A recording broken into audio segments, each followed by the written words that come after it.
la oportunidad de poder participar, ¿verdad? Es importante.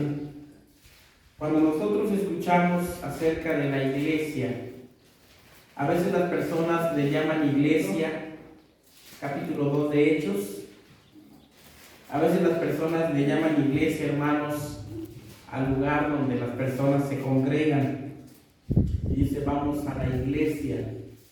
Y realmente la iglesia no es el lugar donde nos congregamos, sino que la iglesia, ¿quiénes son? Somos nosotros. Los que hemos recibido a Jesucristo, hermanos, ahora tenemos al Espíritu Santo morando en nuestra vida. La Biblia dice que cuando recibimos a Cristo, Dios nos selló ¿con qué? Con el Espíritu Santo. Y el Espíritu Santo, hermanos, es una persona que mora en nosotros.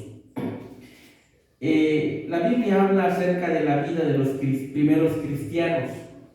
Y si pudiéramos, hermanos, enclavar una pregunta en esta tarde sería, ¿qué es lo que compone una iglesia? ¿O qué es lo que hace que un grupo deje de ser un grupo común y corriente para convertirse en una iglesia?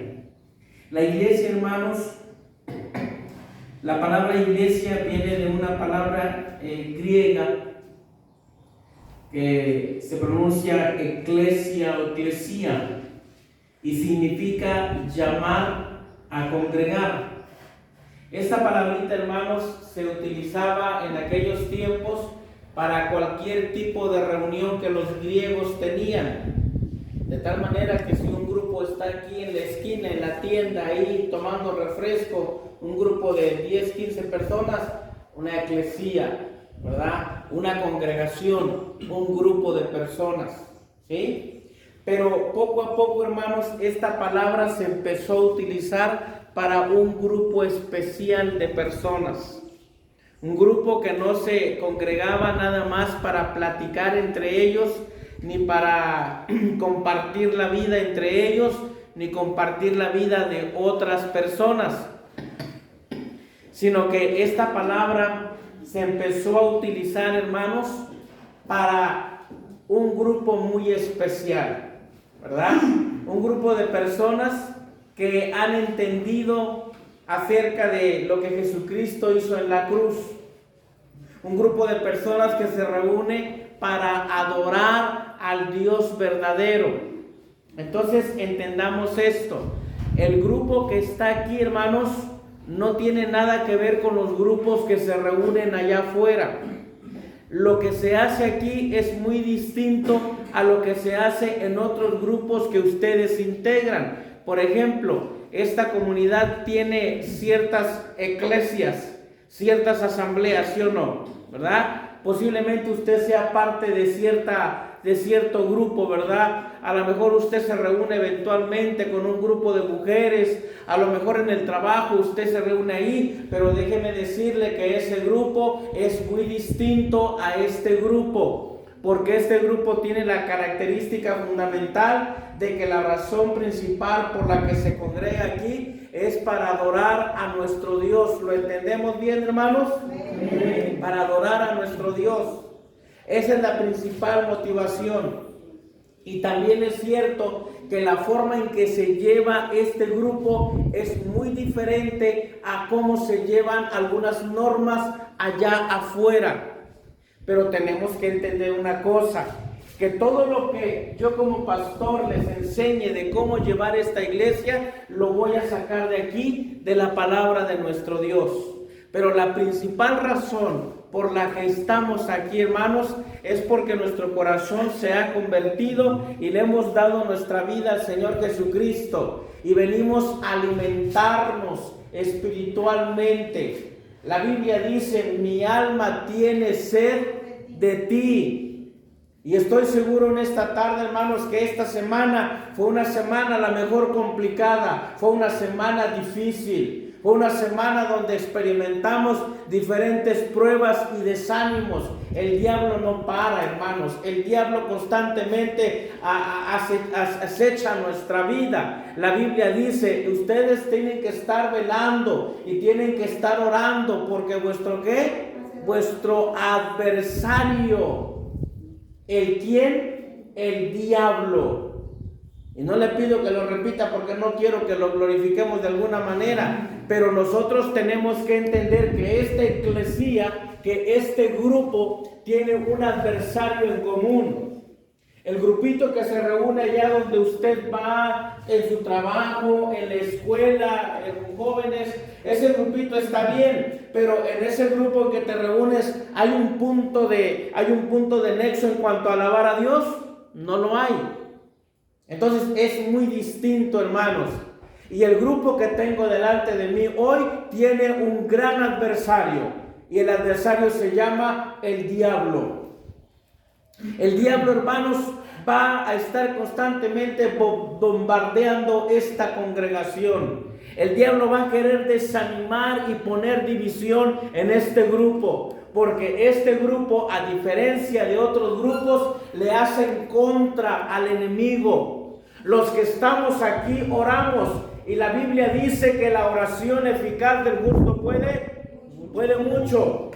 La Biblia enseña que este grupo tiene en particular un arma muy poderosa, y es la oración. Que cuando una persona se somete a orar y buscar el rostro de Dios, milagros comienzan a suceder en la vida personal y en la vida de la congregación. Así que si usted quiere ver cambios en Torre Fuerte, quiero invitarlo a que ore todos los días por Torre Fuerte. Amén, hermanos. Amén. Hay una gran diferencia entre este grupo y los grupos de afuera. Allá no oran. Nosotros en este momento les digo, hermanos, hagamos una rueda y vamos a orar fervientemente al Padre. Este grupo lo hace. Amén. Y este grupo tiene impacto en el mundo espiritual cuando este grupo se reúne a orar.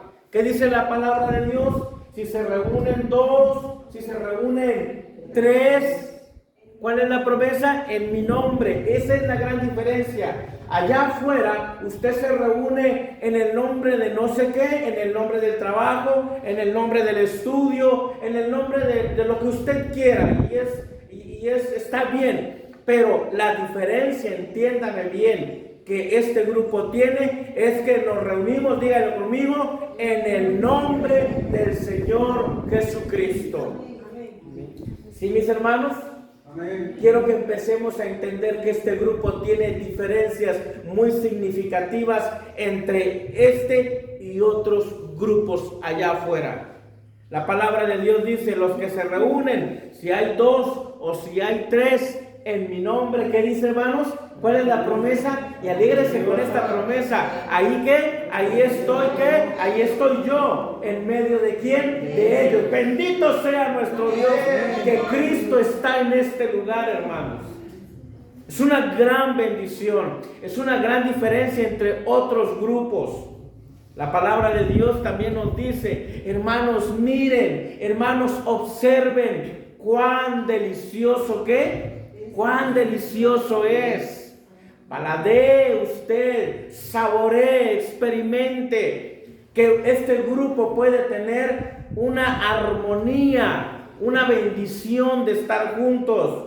Cuando usted se vaya de este lugar, no debe irse como llegó. Quizá cuando vaya a una reunión familiar y platiquen, se sienta bien porque platicaron. Cuando vaya a un grupo de trabajo, a lo mejor se va usted como pensando, aquello. Pero cuando usted venga aquí a este grupo, usted debe irse contento, usted debe irse bien, porque está en la presencia de Dios, y porque es bueno, y porque es delicioso. Dígalo conmigo, habitar. Dígalo conmigo otra vez, habitar. ¿Qué es habitar? Vivir, convivir.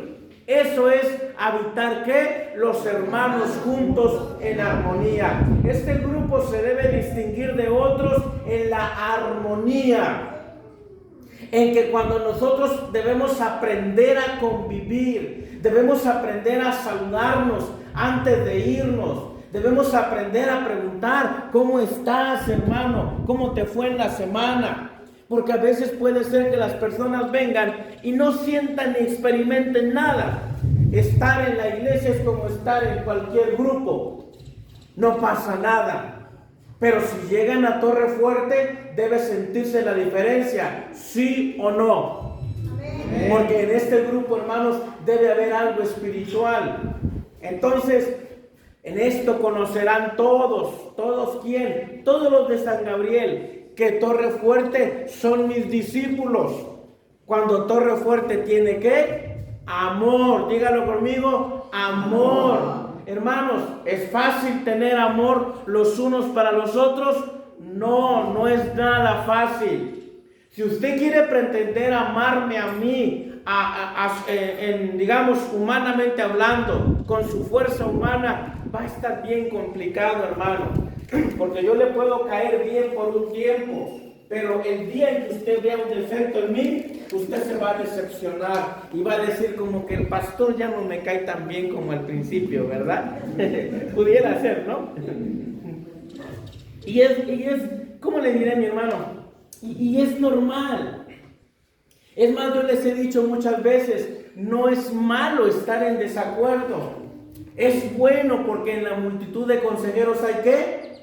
Hay sabiduría. No estoy enseñando división, estoy enseñando armonía dentro de la desarmonía mental. O sea, cerebralmente podemos pensar diferente, pero al fin de cuentas nos vamos a unir porque amamos la obra de Dios.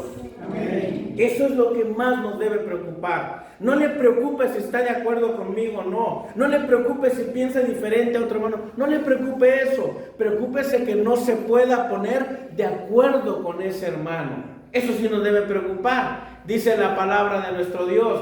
Oh, hermanos, es delicioso habitar los hermanos que juntos en armonía. Qué bonito es, hermanos, cuando nos bajamos allí, tomamos un poco de chocolate con pan, platicamos, bromeamos, ¿verdad? Eso es algo bonito, hermanos, es parte de la comunión. Cuando algún hermano se enferma, cuando estamos ahí preocupados, ¿cómo estará? Eso es parte, ¿verdad? Que nos amemos, que nos busquemos, que nos saludemos unos a otros. ¿Sí, mis hermanos? Amén. Lo principal que debe tener esta iglesia es la comunión con Dios, la comunión vertical y la comunión horizontal. ¿Cuál es una y cuál es otra? La comunión con Dios es la vertical, ¿verdad? La vertical. Esa es la comunión con Dios. Y lo enseñábamos esta mañana con el Padre Nuestro. Qué precioso, lo repite conmigo. Dice, Padre Nuestro, que estás en los cielos, santificado sea tu nombre. Amén. ¿Qué más dice? Venga a nosotros tu reino. Hágase tu voluntad como en el cielo, así también en la tierra. ¿Qué más dice? Danos hoy nuestro pan de cada día y perdona nuestras ofensas, como también nosotros perdonamos a los que nos ofenden. Ay, estamos entrando en terrenos difíciles, ¿verdad? No nos metas en ¿qué?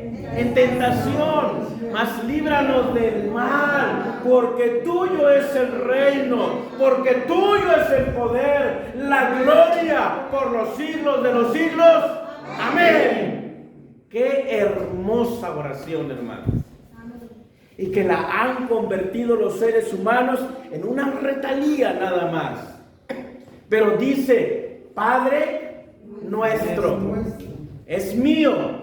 Decíamos esta mañana que cuando éramos niños éramos muy egoístas. Y decíamos, mi papá, mi mamá. E incluso cuando un niño se acercaba a acariciar o a querer a saludar a papá, mamá, a veces cuando éramos pequeñitos, ¿verdad? Hasta los niños abrazan a papá, mamá y dicen, mi papá. Y hasta luego dicen, mío, no tuyo. ¿Me explico, hermanos? Nosotros debemos tener esa cosa bonita con nuestro Dios. No es el Dios de Jonás, aunque sí lo es. No es el Dios del hermano Margarito, aunque sí lo es. No, yo debo gozarme en decir, es mi Dios. Es mi pastor. Es mi refugio. Es el amor más grande de mi vida. Es mío. y yo soy de Él. Esa es la diferencia entre este grupo y otros. Padre nuestro, que estás ¿dónde? En los cielos. Adoctrinémonos, hermanos. Por favor, torre fuerte, adoctrínese. ¿Qué quiere decir eso? Aprenda sus principios. ¿Dónde está el eterno Dios? En el cielo, en el tercer cielo. ¿Cómo llegamos al tercer cielo a tener comunión con el Padre? ¿Cómo es que el Padre, geográficamente hablando, está tan lejos y a la vez tan cerca? ¿Sí, verdad? Decíamos esta semana allá en San Pablo que Dios tiene una casa. Y citábamos el Salmo 23 para decir que nuestro hermano Saúl, que falleció, según el Salmo 23, dice: estaré en la casa de Jehová todos los días. La casa de Dios es también nuestra casa. ¿Sí o no, hermanos? Es la casa de nosotros, ¿verdad? Padre nuestro. Ahora, ¿cómo es que, estando Dios tan lejos, geográficamente, nosotros podemos hablarle como si estuviera aquí cerca? Por dos razones. Una, porque nuestro Padre Celestial es omnipresente. Repítalo conmigo, ¿es qué? Omnipresente. ¿Qué significa eso? Que está en todos lados. Dice la palabra de Dios que la gloria, dígalo conmigo, que la gloria de Dios llena toda la tierra. Qué bendición, hermanos. No importa emocional ni geográficamente dónde se encuentre, Dios nunca lo va a soltar de su mano. Amén. Mi Padre que me las dio es mayor que yo, y nadie las puede ¿qué? Arrebatar de la mano de mi Padre. Esta eclesía, hermanos, tiene la particularidad de llamarse también ovejas. Ovejas que tienen un pastor. Y el pastor de las ovejas no soy yo. El pastor de las ovejas realmente es Jesucristo, hermanos. ¿Estamos entendiendo la diferencia, hermanos? ¿Estamos entendiendo por qué debemos hacer estas diferencias en cuanto a nuestros grupos de afuera y los de adentro? Dice la palabra de nuestro Dios que la segunda razón por la que nos comunicamos con el eterno Dios es porque lo hacemos a través del Señor Jesucristo. Cuando Jesucristo derramó su sangre en la cruz, y ya lo recordaremos en la Semana Santa, cuando Jesucristo fue lacerado, fue torturado de la manera más atroz que un ser humano puede padecer, y cuando Él entregó el Espíritu, hermanos, en tus manos encomiendo ¿qué? Mi espíritu. Cuando Él hizo eso, la Biblia dice que el velo del templo se rasgó, que hubo tinieblas por un momento, que la tierra tembló, hermanos, se cimbró y se rasgó el velo del templo, dando espacio a un lugar donde nunca entraba un judío normal, sino el sumo sacerdote una vez al año, al lugar santísimo, a la misma presencia del Dios Todopoderoso. Eso lo hizo Jesús. Y por eso ahora nosotros entramos de manera directa, hermanos, a la presencia de Dios. Este grupo tiene el gran privilegio de poder disfrutar, si quiere, al 100% la presencia de nuestro Dios.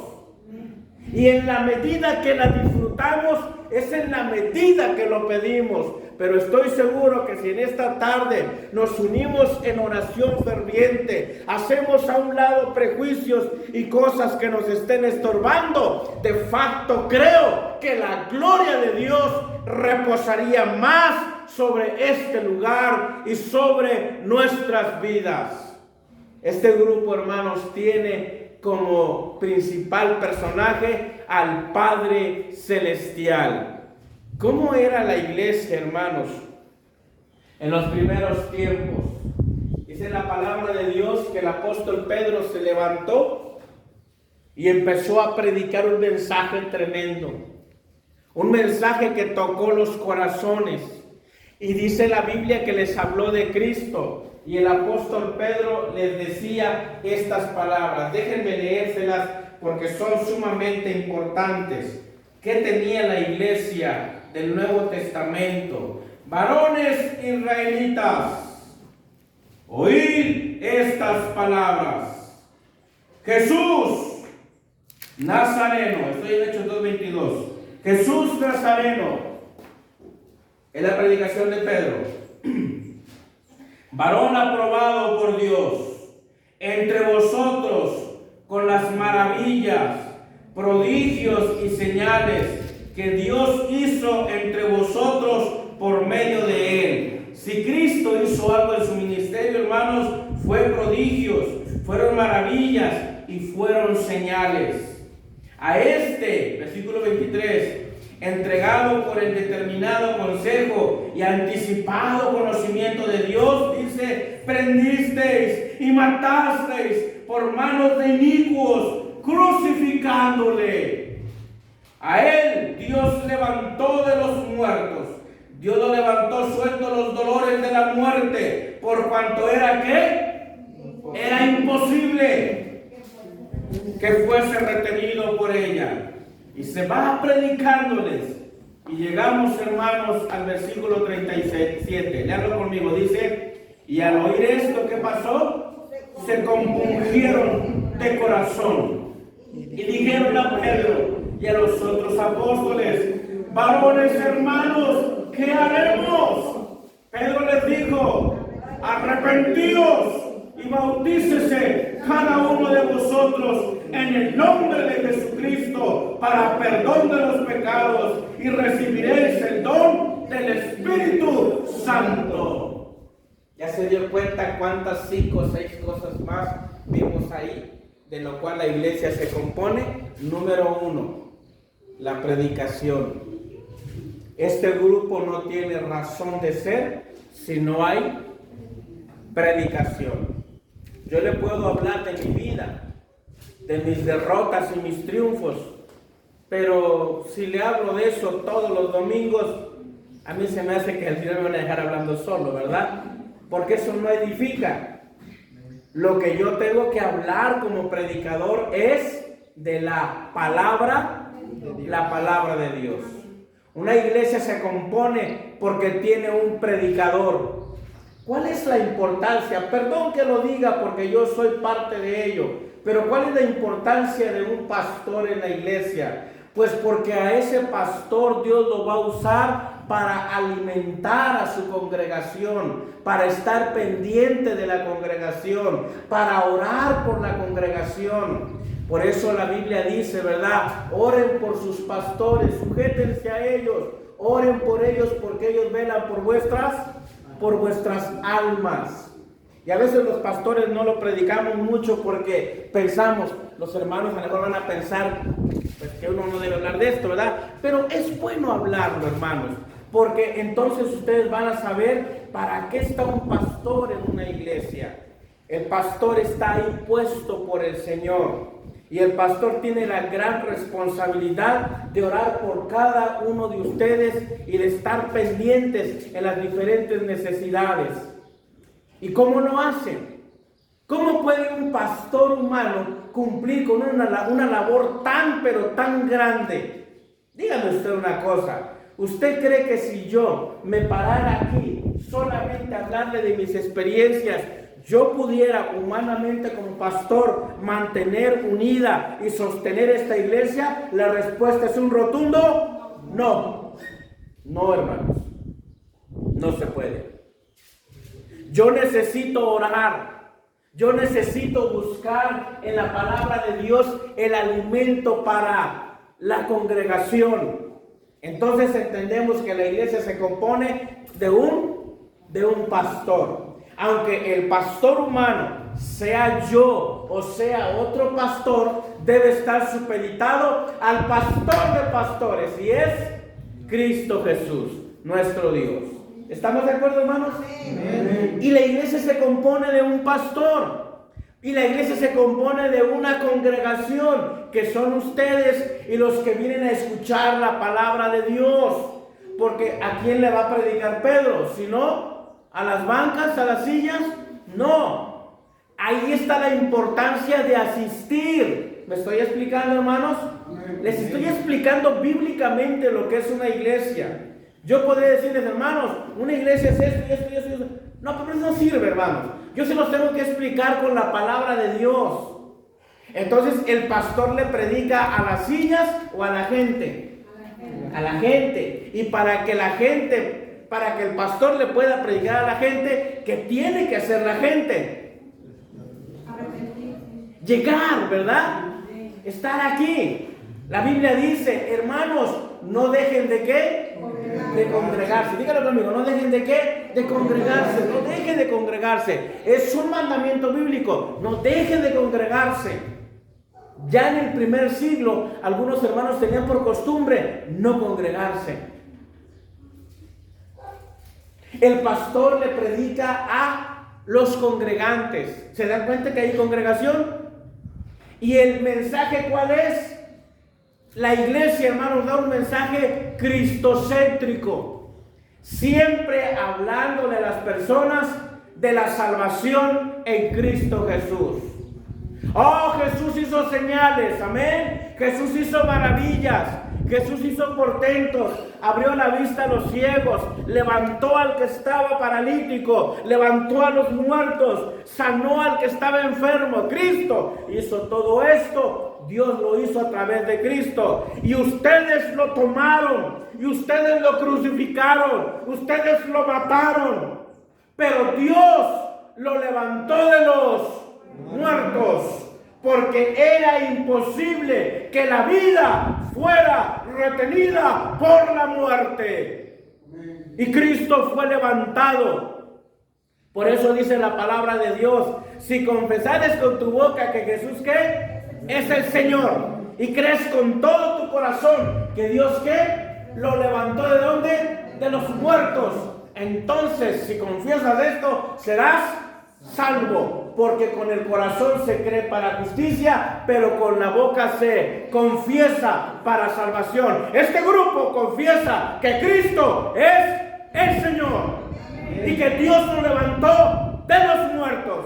Es el mensaje principal de cualquier congregación. Una congregación que no predica a Cristo crucificado, el perdón de pecados, está errada en el mensaje que da. En la Biblia hay muchos mensajes, hermanos, pero cheque bien, de Génesis hasta Apocalipsis, el mensaje principal es que el hombre sea perdonado, sea levantado de la condición de muerte en que está y vuelva a Cristo. Si le predico a la gente todo menos esto, no sirve absolutamente de nada y estaría perdiendo el tiempo en este lugar. Porque ¿qué le aprovecha al hombre si gana al mundo y pierde? Y pierde su alma. O dígame, ¿qué recompensa dará el hombre por su alma? Así que este grupo, hermanos, tiene un mensaje también. Tiene un predicador, tiene una congregación y tiene un mensaje. Y el mensaje es cristocéntrico. Varones, ¿qué debemos hacer? ¿Y cuál es la respuesta? ¿Cuál es? ¿Qué debemos hacer para ser salvos? ¿Y cuál es la respuesta? ¿La dijo hace rato? Arrepentíos, ¿verdad? Arrepiéntanse. ¿Y después qué? Bautícense. ¿Ya se dieron cuenta que en una eclesía hay arrepentimiento? ¿Hay gente convertida? Hermanos, si pasamos aquí 2 años más y no hay conversiones, la iglesia no está cumpliendo su labor. Debe haber gente convertida. Debe haber personas que lleguen y que escuchen el mensaje y se conviertan. Y también en las iglesias hay bautismos. Primero es el arrepentimiento y después es el bautismo. porque si yo me bautizo sin arrepentirme, no sirve de nada. El bautismo es un reflejo de lo que yo ya hice. ¿Se acuerdan? Yo te bautizo en el nombre del Padre, del Hijo y del Espíritu Santo. Luego decimos, muerto, sepultado en las aguas, resucitado, para andar en vida nueva. ¿Me explico? Entonces, en una congregación ¿hay qué? Hay bautismos también. Y recibiréis el don ¿de quién? Del Espíritu Santo. Hay una persona importantísima que se mueve o se debe mover en esta congregación, y es el Espíritu Santo trabajando en la vida de una congregación. Hay más cosas, hermanos, pero se las voy a ir explicando poco a poco con la Biblia. ¿Qué compone una congregación?